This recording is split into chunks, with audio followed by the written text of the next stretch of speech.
at least on laptop devices or desktops and phones. So I do just want to make sure that you can see it. Can everyone see the? Thumbs up. Okay, all right, great.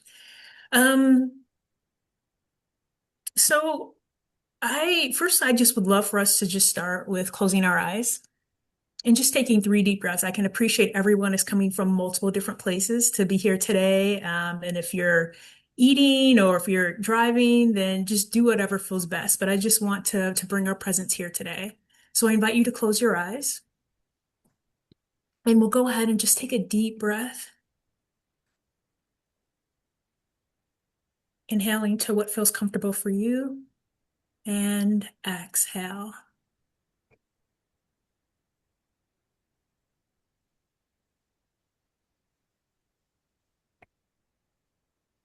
And inhale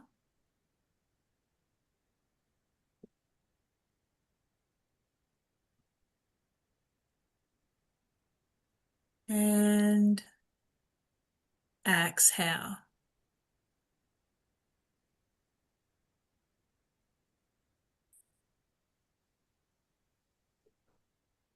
And we'll take one more inhalation. So go ahead and do that now.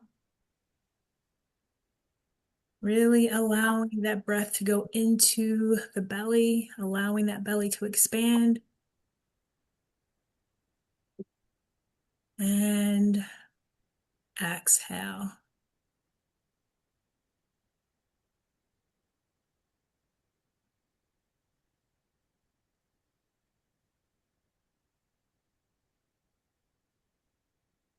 And when you're ready, you can go ahead and open your eyes.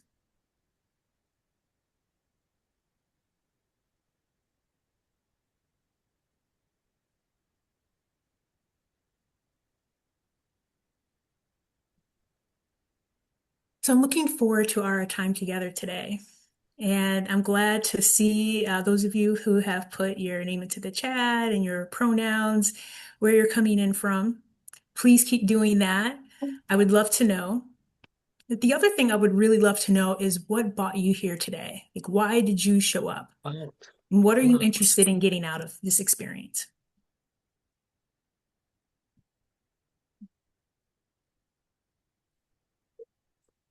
Just so you know, this is interactive. So I'll be asking you questions throughout our time together. So this is just the first one. So please feel free. This is a safe space. So please feel free to share.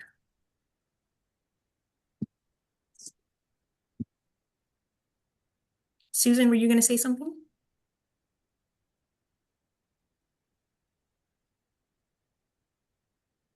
All right, Sarah, our emails were hacked, and I can't imagine that happening to our biggest donors. Yes, thank you for sharing that. I really appreciate that. We will talk a bit about that today and how to prevent that from happening. Yep. Aaron, I would love to make sure I'm keeping our data and our client data safe. So important. Hoping to learn more, this is Alyssa, hoping to learn more about colleagues and clients in the physical workspace. Sorry, I'm having something that's covering that, but so I can't. Oh, okay, okay, and client safe at the physical workplace. Okay, thank you, thank you. That's something covering that area. Um, it's an important aspect of having a successful organization. Absolutely, yeah. So we're going to cover all this today. Um, and so, as Alyssa mentioned, just to share a little bit about myself, I started PurePoint International 14 years ago now. It's hard to believe, but back in 2012. And I started it with the vision of supporting leaders just like you, leaders who are doing incredible work in the world, leaders that may not have a lot of resources to do the work that may be required around safety and security, but absolutely need it because the work that they do in the world puts them at increased risks. So I work with leaders like yourself that are leading nonprofit organizations doing incredible work in the LGBTQI space, reproductive health, social justice, leaders that are running for public office, underrepresented leaders, And so the threats that come to them or to their staff are threats on their life, threats at their home, threats on their family. And so really looking for a way to be able to fully support them in a holistic way. And our approach to security is just that. When I started this in 2012, the vision was to be able to create a more consciously secure world grounded in the feminine. That is understanding that, yes, cybersecurity is important. Physical security is important, but so is emotional, psychological, spiritual, and environmental security. And that to support true security of the whole, we have to look at all of these different aspects to be able to address security concerns. And that's what we do every day for communities and organizations like yours. So we have worked over the past 14 years, we have worked with organizations from 1 to 200 people. Our average is between, I would say, maybe 5 to 25 people, probably anywhere between a $3 and $7 million budget, all really trying to do the work that is most important to their communities. We have done a lot of work, particularly in the past couple of years, and last year and this year, in the immigration space, working with organizations to be able to support security, and particularly when it comes to ICE within their community, helping them to know how to best support their canvassers when they're out and about in the streets, and when they're out gathering and bringing in other volunteers, how to be able to help their volunteers feel comfortable and safe as well. Speaking to boards and helping boards think openly in different ways about security, helping them to think about how to help their staff problem solve security. And of course, working with executive directors and their teams to be able to do just that. And so we'll talk a little bit more about that as well. And I'll share a little bit more specifically throughout our time together today, and also at the end about how we continue to work with leaders. But if I want this to be a conversation, if you have a specific question about something when I'm on a particular slide, please let me know. And thank you for those that shared, because as we go through today, I'm going to make sure to highlight a couple of things that I know are already important to you. I see Matthew put into the space.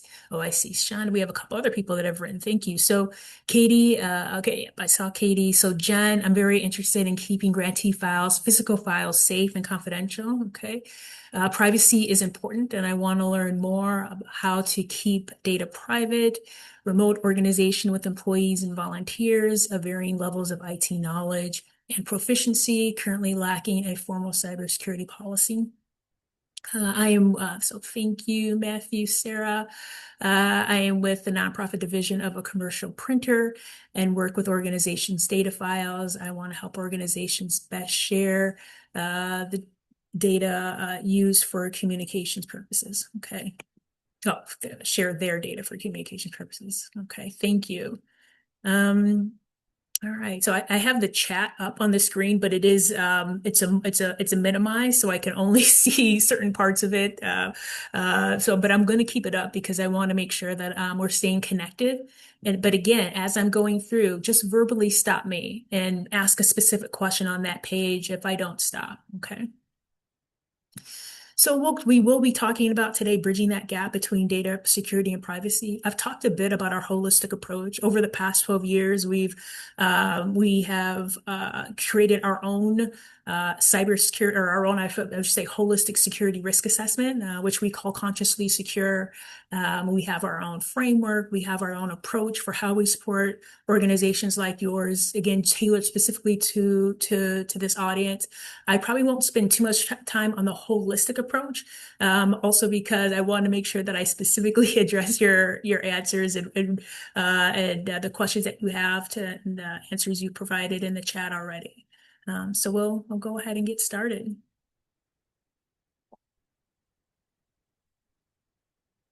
So when we really look at the landscape right now of cybersecurity, specifically within the nonprofit space, 4 in 5 nonprofits have had at least one cybersecurity attack in the past 3 years.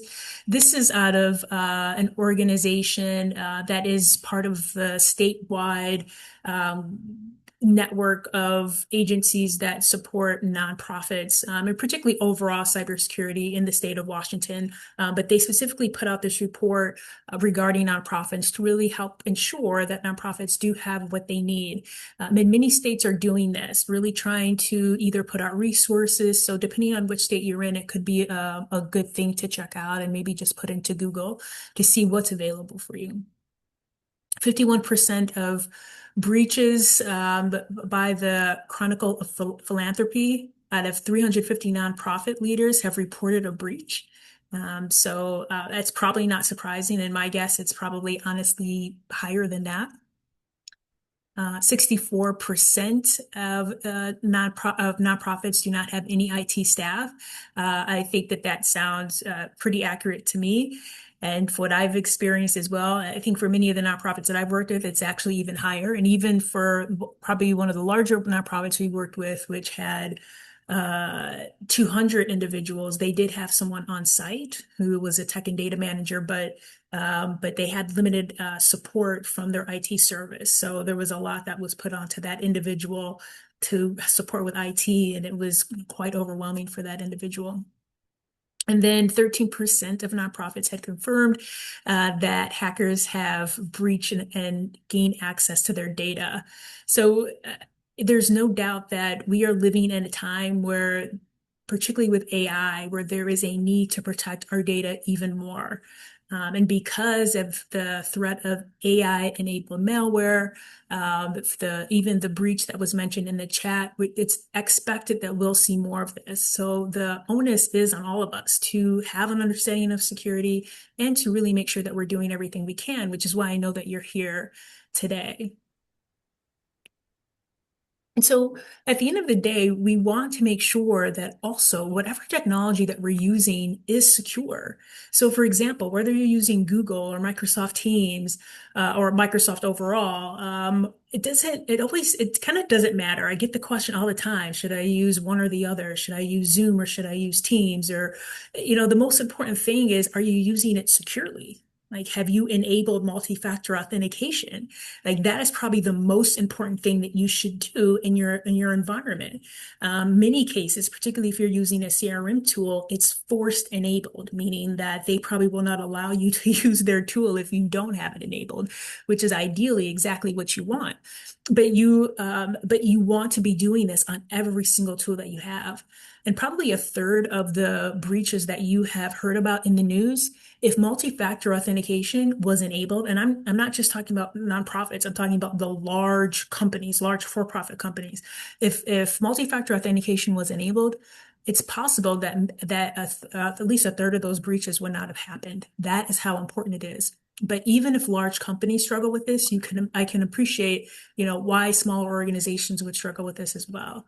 But we also want to make sure that we are doing what we can to just to make sure that we're staying on top of anything that isn't working, that we're switching out any devices. If we have organizational devices or even personal devices that are no longer working, that we're switching those out, that we have anti-malware that's on our devices, alerting us to any particular concerns. All of that can be something that can help us in strengthening our technology from a security perspective to help ensure that we are more secure.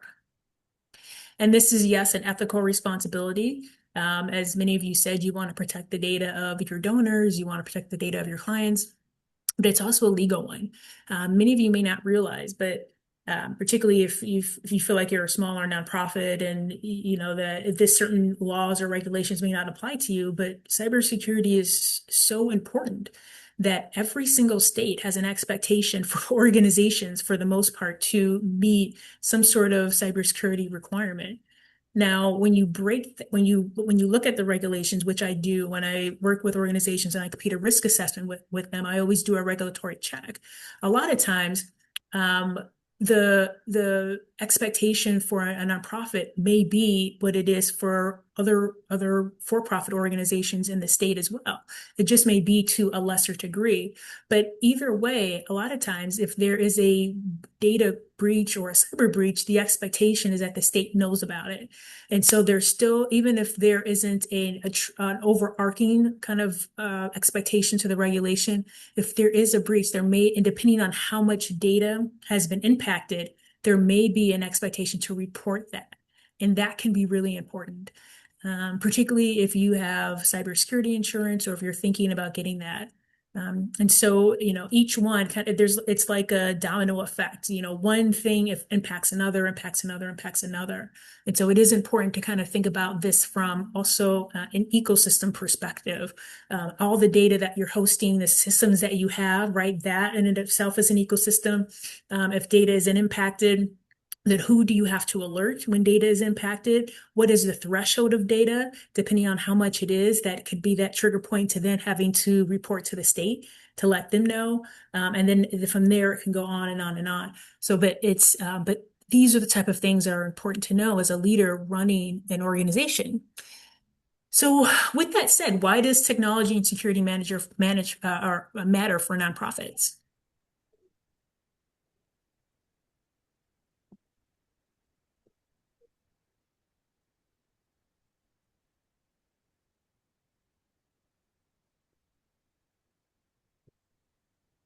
Anyone want to provide an answer? I can tell you there's several reasons why it matters, right?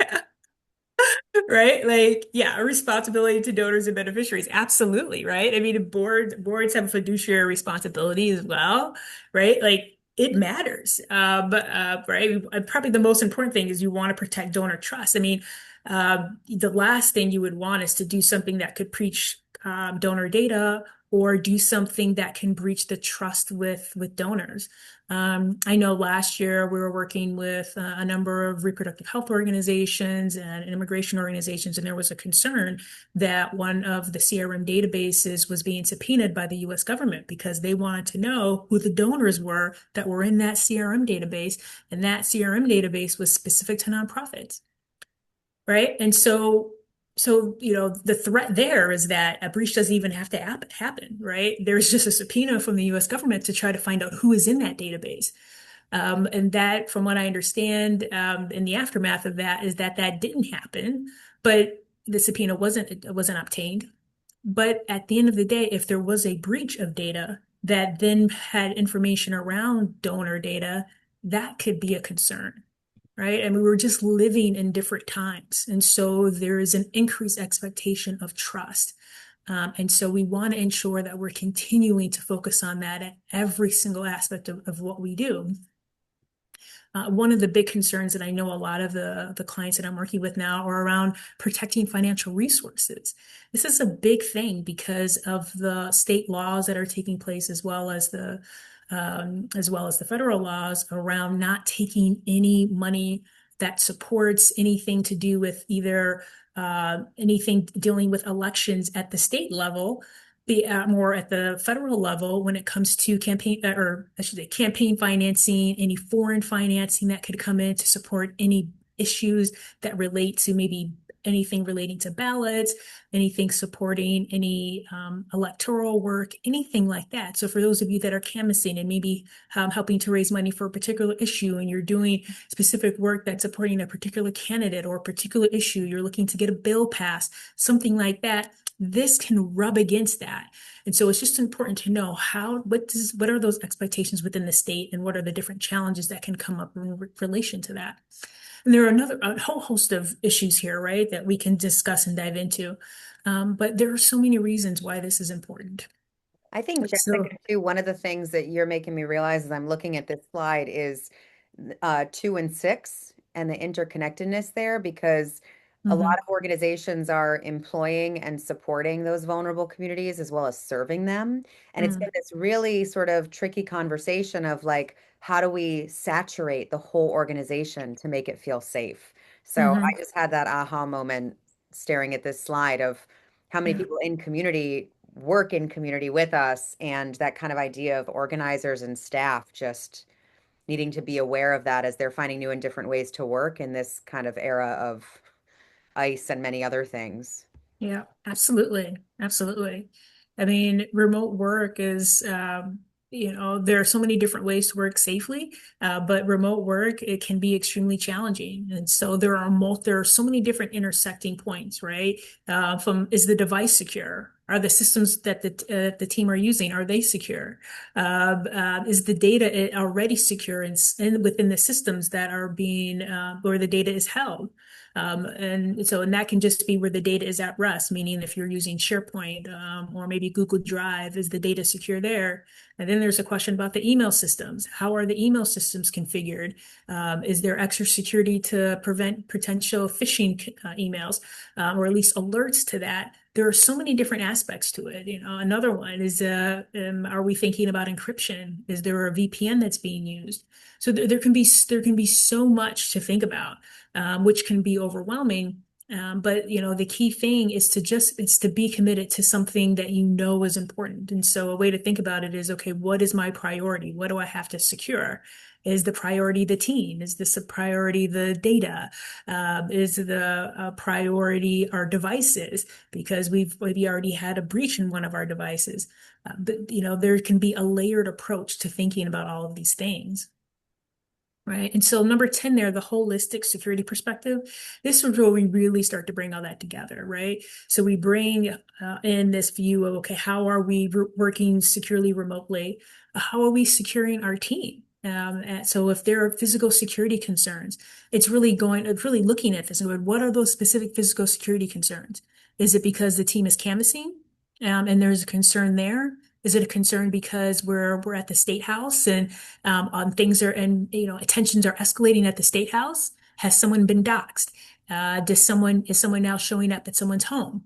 So there are multiple layers of different concerns that can relate to physical security. So one of the best things that we can do is to really focus on ensuring that that there's clear communication among the teams around what is most needed, meaning what is the biggest concern or the biggest fear, and then addressing that specifically. So whether it's practicing the buddy system, whether it's ensuring that personal information is safe so that there isn't someone coming to to someone's home.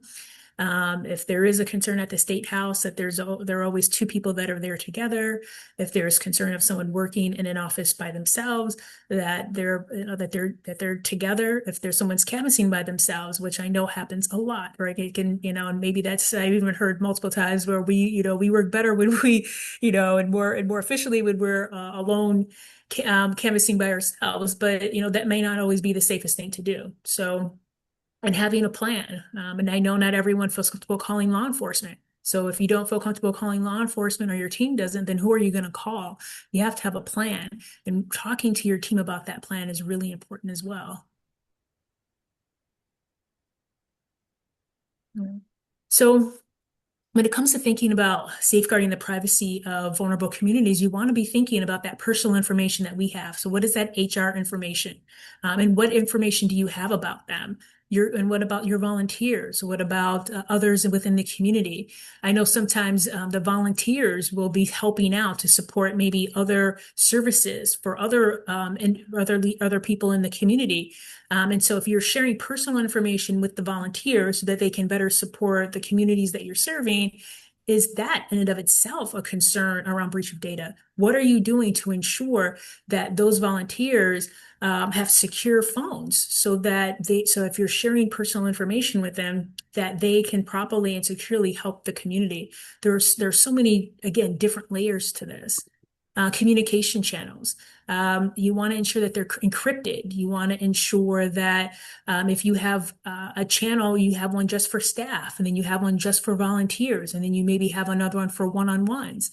The type of tool that you're using is really important.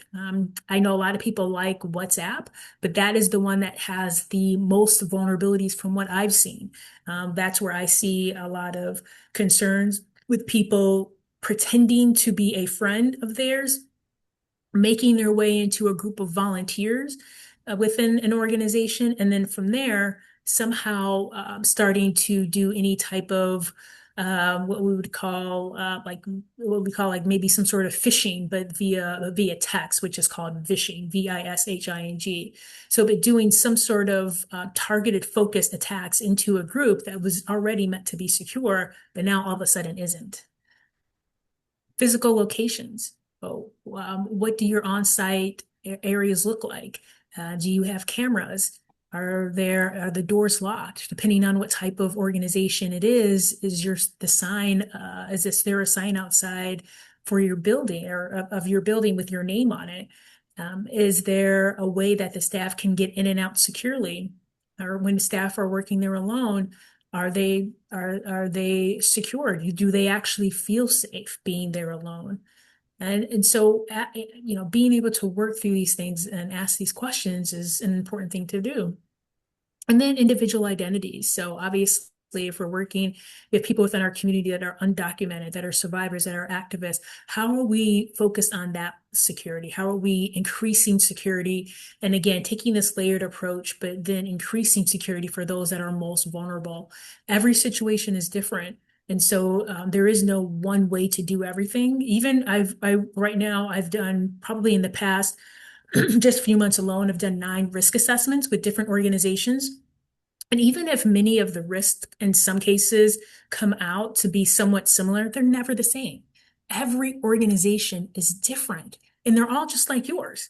They're all between 5 to 15 people, maybe 20 people at the most. They're managing through a lot of the same challenges that you've already raised today.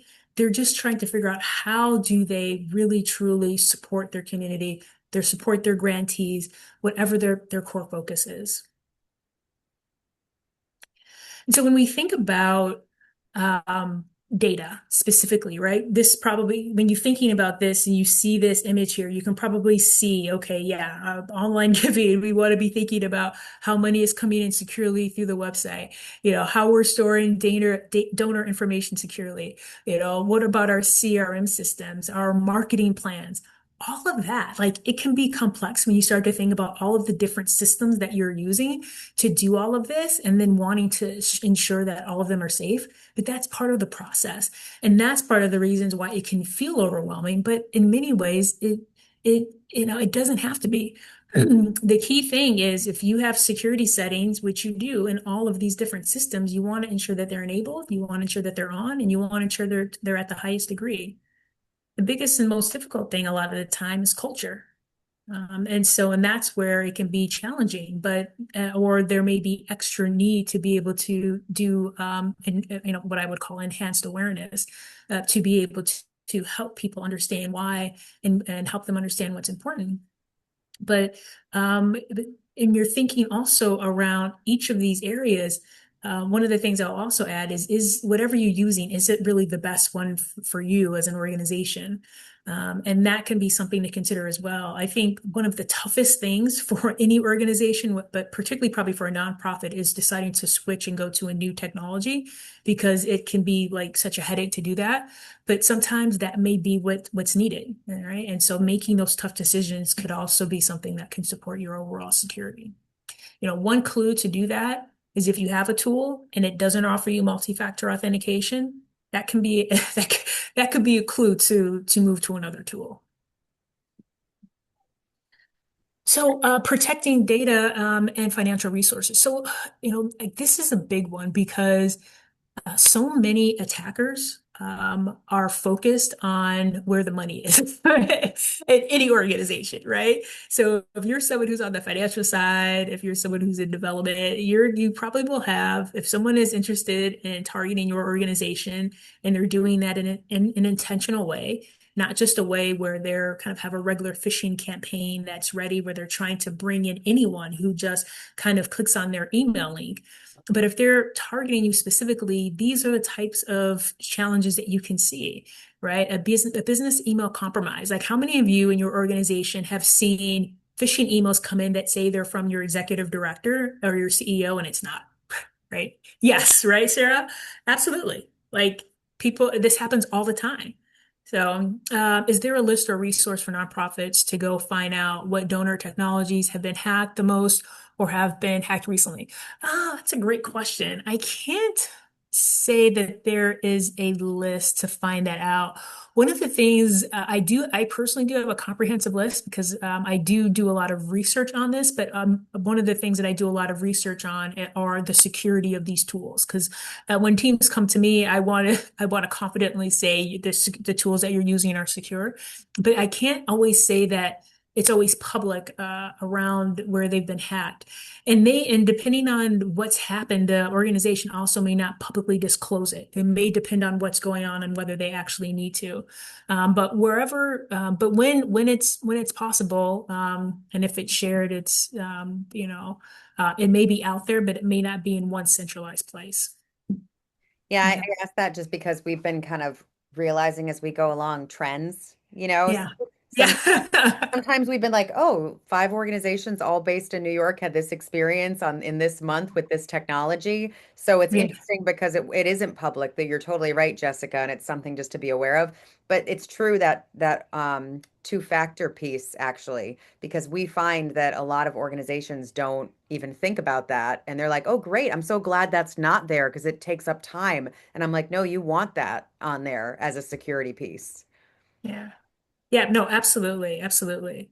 Um, Yep, absolutely. And so I just want to make sure. So I just saw a message. Are you all seeing the presenter view, or are you seeing the view on your end? Um, We are you can see seeing? your little tab with notes, like the blank note thing.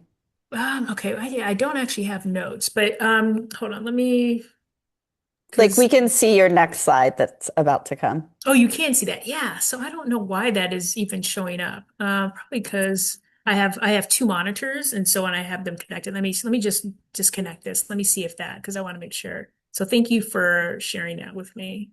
Okay, so I'm gonna do this, and I'm gonna come back in so that you can.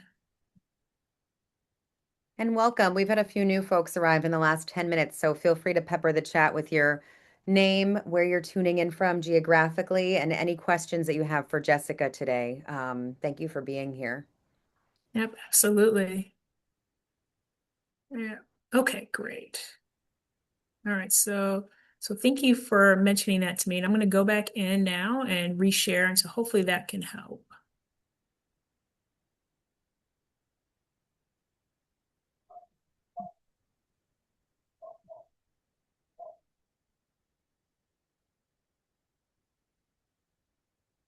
Okay, there we go. All right, so let me. Okay, yep, here we are. Okay. Okay, all right, great. Okay, is this better? Yes, okay, great. Wonderful. All right. Sorry about that. I have dual screens, and so I sometimes of course I'm used to seeing it one way, but it doesn't always register that you may be seeing it that way as well. So okay. So right after our email breach, we added two-factor, a little late, but in the right direction. Absolutely. That's so important to do. This could be that one thing. You do one thing today, multi-factor authentication and two-factor authentication is it. I have a question about CRMs and two-factor authentication. Yes, Katie, what is it? Please I ask. didn't know if we were waiting till the end or No, not at all. Please ask. okay, so just hearing what Alyssa's saying and what you just said, with two-factor authentication, for we have like Google business account. I think that's how I'm not our ED, she's away, so I'm Okay. attending this in her place. And so everything is through Google, and we have two-factor authentication with that, but it's only when we're logged out, right? So is that dangerous to be always logged in, or they can't get in without that either way, right? And then my other question is around CRMs and the question that Alyssa asked, when places get hacked, their CRMs get hacked, is it like a whole hack that's happening at one time through the whole system, or is that going like individually to different organizations and you're just pointing out that there are some vulnerabilities in those places? Okay, yep, great question. Okay, so I'm going to take the first one. So the first question is when you're using two-factor authentication and you're logging in, that is when you log in, and do you have to stay logged in, or when you're not logged in, is it still secure? Multi-factor authentication is a point of authentication. So when you're logging in, you get your code, or you're putting in a code, or any one of the other verification tools that you're using, and that is proving that you are who you are, so that you can get in. Now, as long as you're in, for the most part, you're secure. If someone else tries to get in, they have to go through that same process. And that's so good, because if you get an alert saying that you need, like, here's a code for you to be able to sign in, or even an email, again, depending on what you're using in order to sign in. If you receive a code and you're not trying to sign in, that is your clue that someone is trying to get into your account, right? This is great for social media. So for every single one of our social media accounts, all of them should have two-factor authentication, because that is a way to know if someone's trying to get into your account. Um, and so then the second question, CRMs. So if a CRM, let's say if someone tries to hack a CRM tool specifically, a lot of times the data is encrypted. So if someone tries to hack, let's just say every action, someone tries to hack every action, they may get in and let's say they have access to some data. It doesn't mean they're going to have access to all the data, because most likely they are using encryption. And you think about a screen, you know how like the screen on a window, and it has those many tiny squares. Think about encryption like that. Like, you can get into one square, but you can't get into all the other squares. That's why encryption is so important too. Okay. Does that answer your question? So they may be able to get into one area, but this is how it should be, right? Like, if something happens, and it's possible that there could be a loophole, right? And an attacker gets in and they're able to have access to a wide amount of data. They still might not have access to all data, but they can have access to a wide amount of data. But many of these organizations go through very thorough vetting, and the expectation is that, if what they have on their websites, if what they're saying is consistent, then what I'm saying to you should be true. So in regards to how they're protecting the data. Okay. Did I answer your question? Thank you. I guess my question's more like, for example, Bloomerang. Like, if somebody got into uh, one organization's Bloomerang account versus can hackers get into like the whole, I don't know. Are they all connected? Is there a way that all Bloomerang accounts are accessible at one time, or are they all individual separate accounts? Well, they wouldn't be all individual separate. Well, they all are individual separate accounts, yes. But if they are attacking a server, then they can potentially have access to many that are on the server. But as I was saying about encryption, a server is encrypted. So if you take that analogy that I just gave you about a screen on a window, you can get into one square of that encryption, but you can't always get into another square. But that's ideally how encryption works. So assuming that they are using encryption in that particular, that they are using strong encryption, then the data should be secure.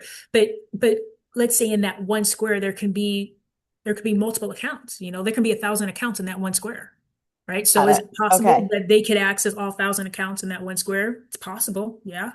Okay. Thanks for explaining that. Yeah. Yeah, no problem. Absolutely. Yeah, thank you for asking. Um, Okay, several years ago, Razor's Edge was hacked. Yes, we had transferred to a new CRM 2 years earlier, but our donor data was still apparently was stored apparently and was compromised, and we had two donors' saved credit cards get hit. Wow. Um, yeah. Yeah, so in these, so it's important to know that a lot of times when something like this happens, that data is removed. So that data is removed and it's being stored someplace else. And so the hackers are going to use that data to do just that, to utilize the credit card information that's there. It may go onto the dark web, which means that the attackers who took that data isn't no longer only have access to it, but it's there so that many others have access to it. They could be selling the data to somebody else so that they can use the credit card information. So, this is, one of the challenges about, really securing data is that, you could, the responsibility and accountability of all parties involved, right? So this is what's called third-party risk. When you have a breach like this that happens by a third party, and why vendor risk is so incredibly important, and you're, kind of really vetting your vendors that you're working with. But one of the challenges as well is that if data is stolen, or that you are, alerted. That's why there is this expectation of data breach notification. And so one of the expectations is if something like this happens, that people are alerted as soon as possible so that they can change out their credit card information. So yeah, it's a little bit concerning if it happened a couple years earlier, and then the credit cards were hit if it was a couple years later. There's I'm gonna at the end of the presentation, I'll put a link into the chat where it's called Have I Been Pawned? And you can go in there, you can put your email address, and it'll tell you all of the uh, places where your email address has come up where you have been compromised. This is really important information for you to know. It's definitely from a form of empowerment so that you can ensure that you know what data of yours has been impacted, not just that's associated with your email address, but with what organizations have what data of yours. And you should know that by whatever comes out. Yeah. So, but yeah, thanks for sharing that as well. HubSpot and Little Green Light have both have two-factor authentication. I've never had them hacked. Yeah. Attackers are going to go right to where your most sensitive data is. And so, the challenge is when we trust a third party to protect data and something like a breach happens. But, but the key thing is the moment you find out that it happens, alert your donors right away. And you're just letting them know that the third party that was storing the data was breached, and that you want to ensure that they're switching out their credit card information. And I would just, before you send out any alerts, just partner, of course, with your legal counsel. I'm wondering if the extraordinary growth of AI is impacting data security. In what ways, what new security challenges should we be aware of? Yes. So we've talked a bit about remote work and hybrid working, and I know someone mentioned that in the chat when we started. I would just say quickly before I answer Jen's question, you know, again, encryption is important. So we've talked about multi-factor authentication, using a VPN securely. Device security is really important. I've mentioned anti-malware as well. Again, we want to take a layered approach to security. That is how you can really help your team and working remotely. But it's not just, that, it's you actually holding them accountable to that, right? So as you would hold them accountable to anything that's in your employment policy that you have, you want to, in your handbook or your manual, whatever it is you give to your staff when they come in and join, it's holding them to that level of accountability when it comes to helping the organization to be safe as well. So if you have a cyber or data breach, this kind of helps get to the question that Jen had. Are there ways that AI is absolutely starting to impact security? The answer is yes. There was a breach that took place with T-Mobile in 2024, I believe. It's what we call an advanced persistent threat, where the attacker gets in and they are just staying within the organization. And so what they're doing is they're trying to bypass multi-factor authentication. So they're being very patient, and they're just trying to find out which account maybe has a gap in multi-factor authentication, or where there's a loophole where they can kind of get in.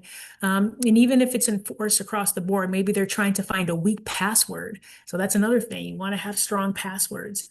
And so use a password manager to be able to support those long passwords. And so what AI can do is to help these advanced persistent threats, where they are happening either much more frequently or much more easily.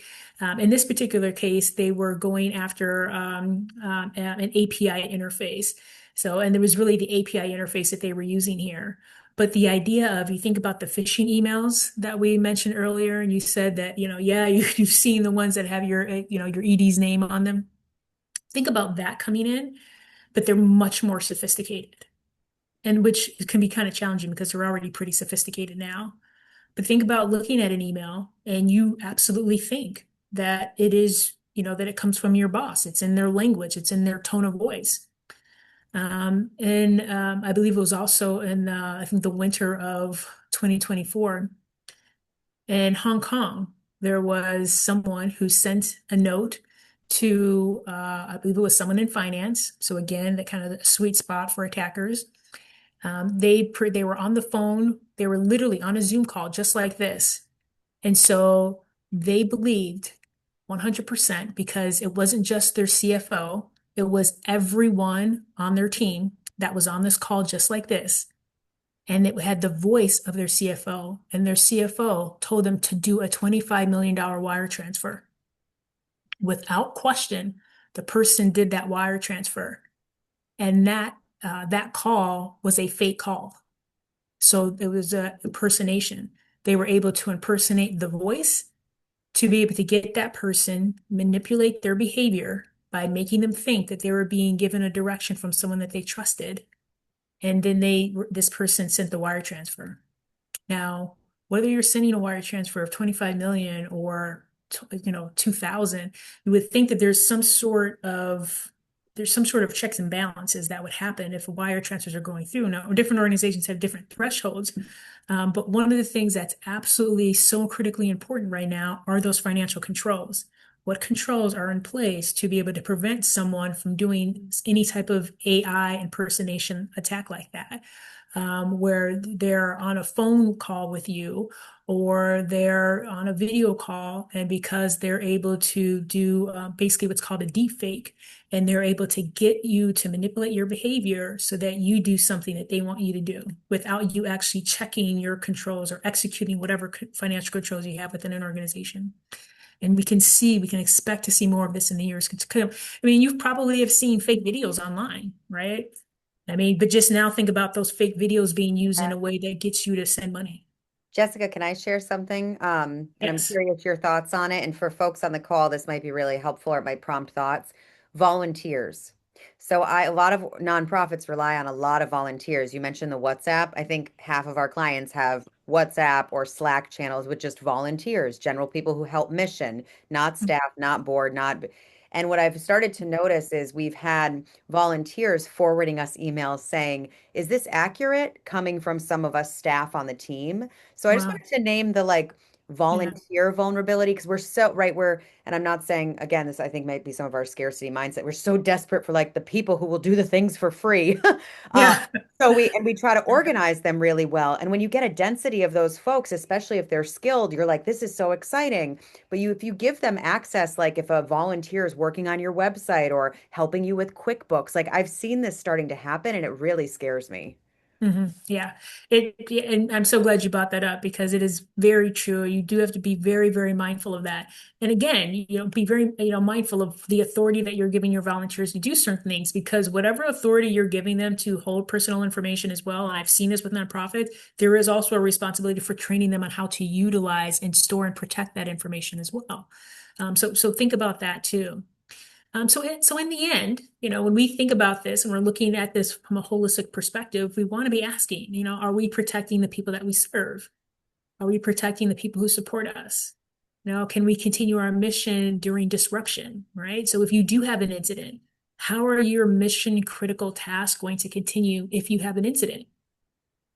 Like that's really important as well. And, are we creating the conditions for trust and resilience and impact? And, I think, one of the things that I think is very true, and what I feel like at least a lot of the organizations that I'm working with is that, gone are the days where we can just not prioritize security. Like it's just really, it's not there. Just like we can't do it in our own lives. We can't do it in the lives of our children. It's like we have to really be focused on this. Part of our brand of consciously secure is that this idea of consciously secure living, like we have to live in a new way. We have to interact with our data in a new way. We have to interact with our systems in a new and consistent way. We cannot continue to live the life that we have lived. We have to ensure when we go to the doctor's office and they say, put your social security number, just write out your social security number here. Like, why do you need me to write my social security number? You know that I'm here. Just pull my file, right? Like, really challenging how people are also working with your data is really important. And so, um, here's just some suggested things to do. So it's possible that you've already walked away with something that you're going to do today, but we want to make sure that we are focused on assessing our current state. Like, where are we right now? So doing some sort of a risk assessment could be a great thing to do, assessing our technology, really understanding what is vulnerable within our environment and how are we working to improve that. Really ensuring that we're working with our board, that our board has a way to understand the full challenges that we're facing, and that they are also a true partner for us in helping us to problem solve how we can best resolve these concerns and help raise money to be able to support security. More than ever, I am seeing that there are grants to support having security people come in and support security capacity building within an organization, because again, we are just living at a time that we cannot ignore this anymore. Build your resilience plan. Again, if something happens, you have to, as an organization, you have to still continue to operate. So if your systems aren't working, if you have a key individual in your organization that for some reason, can no longer access their tools, their technology tools, how do you operate without that individual? How do you operate without a specific role? How do you operate if your CRM is down for an extended period of time? You have to be thinking about these things to be a resilient organization. And then invest strategically. I think that there's a false idea that security is a lot of money, or even technology is a lot of money. If you have, again, I see partners every day that find a way. So I think it's continuing to problem solve. So until you have been able to really research the tools to be able to find and the partners that can help you get there, and that is a responsibility that you have as leaders within an organization to truly do that, and to not kind of take the thought that it's too much or it's too expensive or it's not possible, because that is not the reality in today's world. I mentioned earlier all the resources that states are providing to be able to support nonprofits, because again, it is most likely a regulatory requirement. So the last thing you want to be doing is to not do something that is an expectation of you from a regulatory standpoint. What is one commitment to improve technology, security, or privacy that you're going to leave here today? I want everyone to put something into the chat. Like, what this is your accountability team. Like, put something into the chat. What are you doing?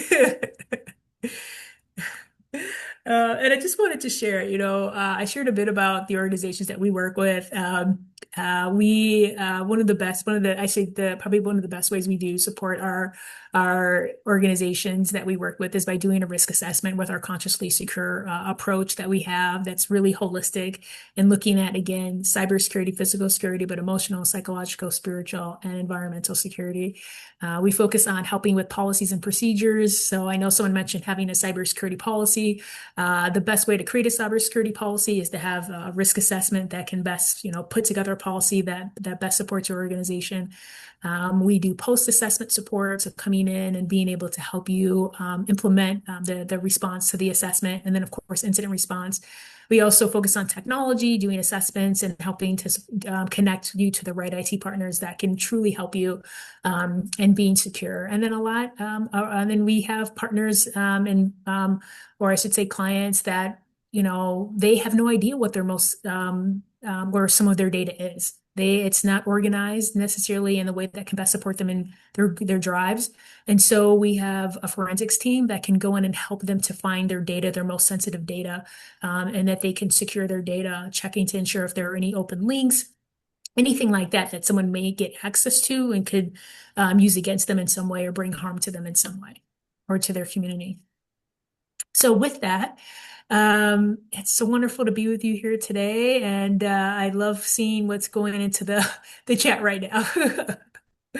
Yes, we should be changing our passwords periodically. Absolutely. Adding two-factor authentication to personal accounts that don't have it. Absolutely. Love seeing this. I love it. Well, Jessica, I'll save the chat, and when I email everyone, I'll add the little action items in. And I just Mhm. also wanted to say that Jessica's website is chock full of some good blogs and further information. So I invite you all to follow up. And also, Jessica probably finds you on LinkedIn is a good spot, correct? Absolutely. Yep. You can put in Jessica Robinson and PurePoint on LinkedIn and I'll come right up. Yeah, Jessica Robinson PurePoint, because Jessica Robinson is a very common name I've learned. So Yeah, I went from being a Smith to a Wright, so I totally get like get lost.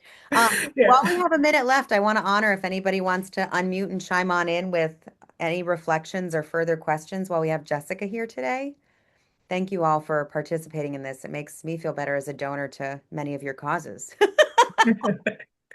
Jessica, did you say something that you were going to share at the end around like am I a pawn or something? Oh, yes, yes. Here, let me send that. Let me sh put that into the chat right now. So Yeah. just so Yeah. you know, I typed iamapawn.com and I got some like all these pop-up error messages and that you have a cybersecurity breach and all this stuff. And I was like, what am I on? So I was on some weird Yeah. thing. So it's called Have I Been Pawned? Yeah. And so I just put the link into the chat. So it's a great tool. We have a leader that in our cybersecurity community who put that together years ago. And it's a great tool to just go in, put in your email addresses, and what will come up will let you know if you have anything that has been breached, any documented account that has been breached that's associated with that. That is so awesome. We'll send that out in a follow-up email. Erin, I'm thinking all our clients at the collective could benefit from that too. That's pretty awesome to Mhm. have. Yeah, it was great. I just checked it like a minute ago, um, with my work email, and it was all clear. But you're right, it was empowering and Yeah. like I feel a good peace of mind to know. Especially, I am always helping with client logins of things. I feel like my email is always out there, Yeah. um, so it was nice to know. Right. Well, also do your personal, just so you know, Yeah. for your personal information. So use your personal ones too, because this could be good to know, particularly if you aren't doing any, dark web monitoring or anything like that through other plans. So, Yeah. Well, deep gratitude to you, Jessica, for coming today. We have a gratitude practice at Wright Collective. So if folks want to throw something in the chat to do a shout out to Jessica for joining us, I really appreciate it. We'll save that and send that along to her. And I just want to encourage everyone to further these conversations in your organization. If you're in any executive leadership type role, you set the tone for how important this is. And I think it's really important. So just a reminder to please bring this to your boards, bring this to other director level folks in the organization.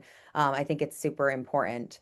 And yeah, we'll see you next. We're taking a little bit of time off this summer, so you'll get a follow-up with a lot of yummy information and links from today, ways to further connect with Jessica and PurePoint International. And on September 16th, we will be talking about nonprofit mergers, and we'll have Girl Rising here with She's the First to talk about their impact merger. The two organizations became one last fall, and so excited to share that with you all. And Jessica, not surprising, there will be elements of talking about data in that when you merge all that data, international absolutely. data. So I'm sure follow-ups from this will be interesting if anyone on this call is exploring mergers or even acquiring programs from other nonprofits or whatnot into the future. So just all the ways in which we're becoming more and more resilient to serve communities. So thank you all for the good work that you do, and we will see you online. Have a great rest of your week. Thank you. Bye. Bye, everyone. Bye. Bye, Jessica. Thank you. Bye, Alyssa. You're most welcome. Thank you. Thank you. Thank you.